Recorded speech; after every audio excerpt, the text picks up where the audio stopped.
تو وہ سب میں نمایاں تھے، اللہ یعنی جتنی وہ کتابیں ان میں سب میں نمایاں جو نظر آ رہا تھا وہ وارسی رنگ جو تھا وہ نظر آ رہا تھا۔ پھر بات جو چل رہی تھی ظاہری تکلفات کی، جی اب یقین کیجئے کہ یہ انتہائی منفرد سلسلہ تصوف پر، بزرگان دین پر، اولیاء کرام پر آپ نظر ڈالیں تو یہ بالکل یہ رنگ اپنی مثال آپ ہے، اور اتنا خوبصورت اور محبت بھرا رنگ ہے۔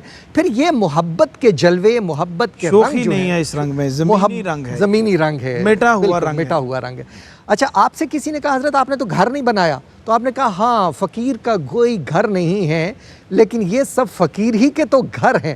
اور آج آپ دیکھ لیجئے، آپ بر صغیر پاک و ہند میں جب جاتے ہیں آپ کو وارث نگر ملے گا، آپ کو وارث کوٹ ملے گا، آپ کو وارث وادی ملے گی، آپ کو وارث محل ملے گا، وارث منزل ملے گی، اور آپ کو وارث کوٹ ملے گا۔ یعنی اس طرح کے نام جو ہیں ان کے مریدین نے اپنے مکانوں کی پیشانیوں پر کندہ کروائے ہوں، اور آج بھی ان کی محبت جو ہے ان کو گئے کتنا عرصہ گزر گیا، لیکن بہت ایسی جگہ ہیں جہاں پر آپ کی محبتوں کے رنگ بکھرے نظر آئیں گے۔ اچھا، یہ چیز بھی آپ کے سلسلے میں بالکل منفرد حیثیت کی عامل ہے کہ جو شخص آپ کے پاس آتا تھا آپ اس کے حقیقی نام کی بجائے محبت بھرا ایک نام دے دیتے تھے۔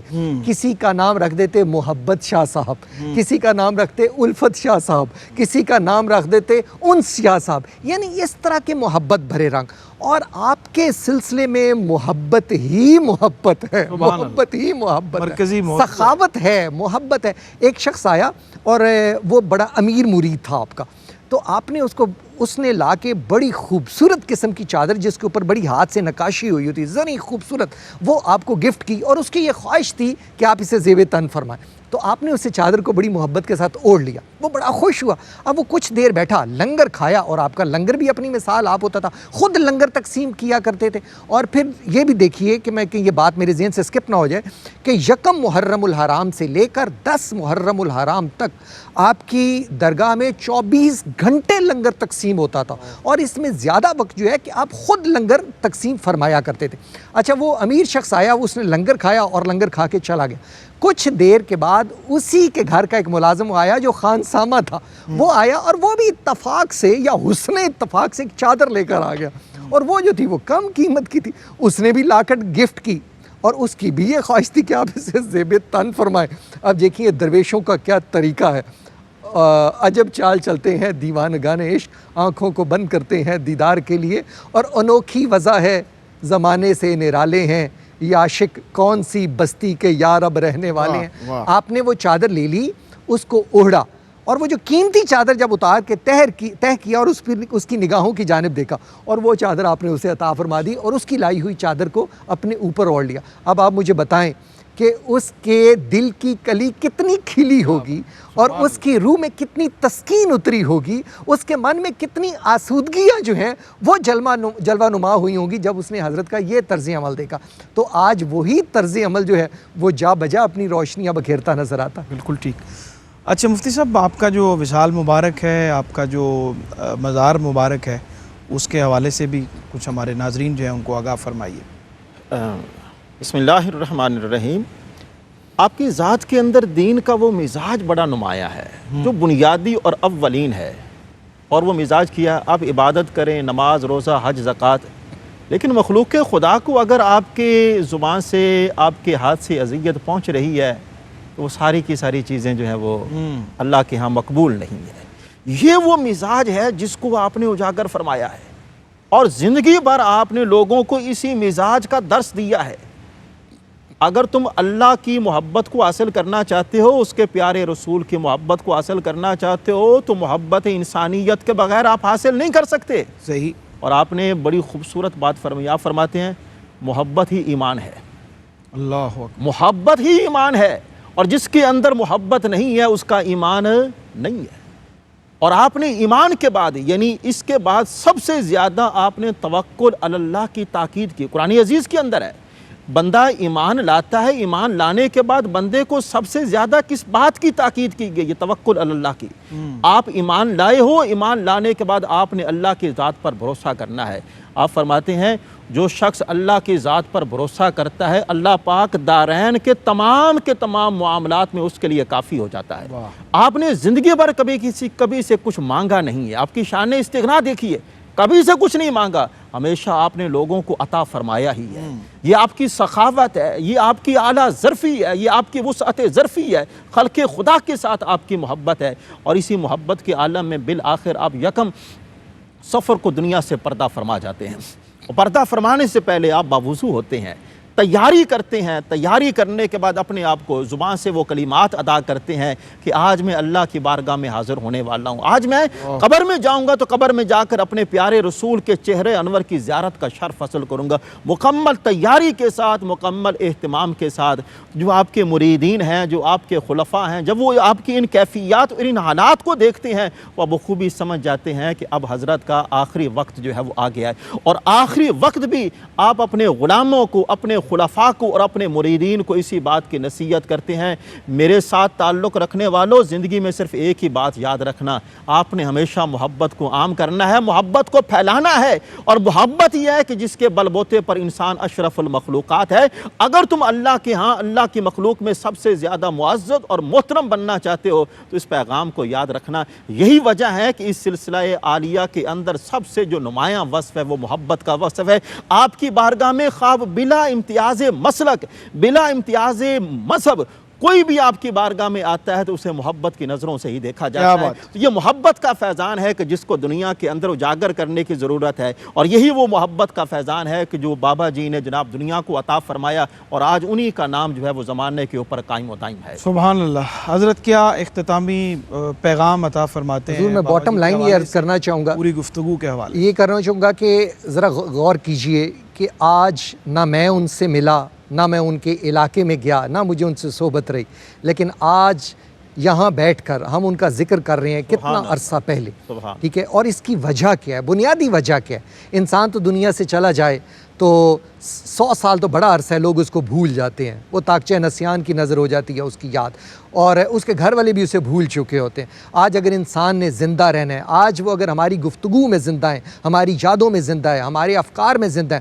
تو اس کی بنیادی وجہ کیا ہے؟ بنیادی وجہ یہ ہے کہ انہوں نے اپنی زندگی کو اپنے رب کی رضا کے عین مطابق بنایا، زندگی میں ایسا عمل نہیں کیا کہ مخلوق خدا ناراض ہو جائے، زندگی بھر کبھی کسی کا دل نہیں توڑا، زندگی بھر کسی کو تکلیف نہیں دی، کسی کی ذہنی اذیت کا سامان نہیں کیا، اگر کسی کو خوش نہیں کر سکے تو اس کو کبھی اذیت میں مبتلا نہیں کیا، اگر کسی کو عطا نہیں کر سکے تو اسے زندگی میں محروم کبھی نہیں کیا، اگر کسی کا دل نہیں رکھ سکے تو کم از کم اس کے دل کو زخم نہیں لگایا، اس کا دل توڑا نہیں ہے۔ اور یہی وہ اوصاف ہیں جو انسان کو تاریخ میں زندہ اور جاوید کر دیتے ہیں۔ اب یقین کیجئے کہ میں حیران ہوتا ہوں کہ ہم ان بزرگان دین کی تعلیم کو مثبت انداز میں پازیٹیولی جتنا پڑھتے ہیں، انسان حیران ہوتا چلا جاتا ہے کہ کتنے وسعت قلبی اور کتنی بڑی بلند نظری ان لوگوں میں موجود تھی کہ آج بھی ان کا نام نامی جو ہے وہ ہماری زبانوں پر بھی ہے، ہمارے دلوں میں بھی۔ سبحان اللہ۔ حضرت کوئی اختتامی پیغام، ساری گفتگو جو ہم نے بابا جی کے حوالے سے کی ہے، ان کی تعلیمات کے حوالے سے میسیج؟ ضرورت اس بات کی ہے کہ آپ کی تعلیمات کو جس طرح کہ اس پلیٹ فارم کے ذریعے آپ کی ذات، آپ کی صفات اور آپ کی سیرت و کردار کو اجاگر کیا گیا ہے، ہمیں چاہیے کہ بزرگان دین کے ساتھ اپنا تعلق مضبوط بنائیں۔ بزرگان دین کے ساتھ اپنا تعلق جتنا مضبوط بنے گا اتنا زیادہ ہمارا تعلق اللہ کے ساتھ اور اس کے پیارے رسول کے ساتھ مضبوط بنے گا۔ حدیث پاک کے اندر آتا ہے بزرگان دین کا ذکر، اللہ کے نیک بندوں کا ذکر کرنا یہ گناہوں کا کفارہ ہے۔ تو ہم لوگ در حقیقت ان نیک لوگوں کی ہستیوں کے طفیل اپنی بخشش کا سامان بھی کر رہے ہیں اور اپنی سیرت اور اپنی کردار کو بہتر بنانے کی کوشش کر رہے ہیں۔ ضرورت اسی بات کی ہے کہ آپ کے فیض کو عام کیا جائے، آپ کی سیرت مبارکہ کو عام کیا جائے۔ بہت شکریہ جناب پیر آپ کا بہت ثقلین حیدر شاہ صاحب، آپ کی تشریف آوری کا، آپ کی رہنمائی کا، اور اللہ کریم آپ کو ہمیشہ سلامتی کے ساتھ رکھے، آپ یوں ہی ہم آپ سے فیضیاب ہوتے رہیں۔ جناب مفتی غلام یاسین نظامی صاحب، آپ کا بہت شکریہ۔ ناظرین اکرام، پروگرام کا وقت جو ہے وہ اختتام کو پہنچا، اور جناب حاجی سید وارث شاہ رحمۃ اللہ علیہ کے حوالے سے آج ہم نے گفتگو کی. بہت خوبصورت ان کی زندگی کے مختلف زاویوں سے مختلف گوشوں پر ہمارے مہمانوں نے روشنی ڈالی. بڑی خوبصورت باتیں آپ نے اور آپ کی تعلیمات، آپ کے جو افکار اور آپ کے جو ملفوظات ہیں اس میں بھی بہت خوبصورت باتیں ہمیں ملتی ہیں. شیخ اور مرید کے تعلق کے حوالے سے بہت ساری باتیں آپ نے بیان فرمائی ہیں. آپ نے فرمایا کہ جو مرید پیر سے دور رہے وہ مرید ناقص ہے، اور جو پیر مرید کو دور کر دے وہ پیر بھی ناقص ہے. واہ. پھر اور ایک جگہ پہ آپ نے فرمایا کہ جس عورت کا خاوند کماتا ہو تو اسے رزق کی فکر نہیں رہتی، کھانے کی فکر نہیں رہتی، تو ہم تو اس خالق کے ماننے والے ہیں جو سب کو روزی دینے والا ہے، تو ہم کیسے اپنی روزی کی فکر کر سکتے ہیں یا اس کے لیے پریشان ہو سکتے ہیں جو ہماری شہرک سے بھی زیادہ نزدیک ہے. اور آپ نے فرمایا کہ عاشق کی منزل محبوب کی ذات میں فنا ہو جانا ہے، اور یہی توحید کامل ہے. اپنے میزبان ڈاکٹر سرور حسین نقشبندی کو اجازت دیجیے. اللہ نے کے بعد. زمانہ جسم ہے اور جان ہے، یہ اولیاء اللہ خدا کا خاص ایک احسان ہے، یہ اولیاء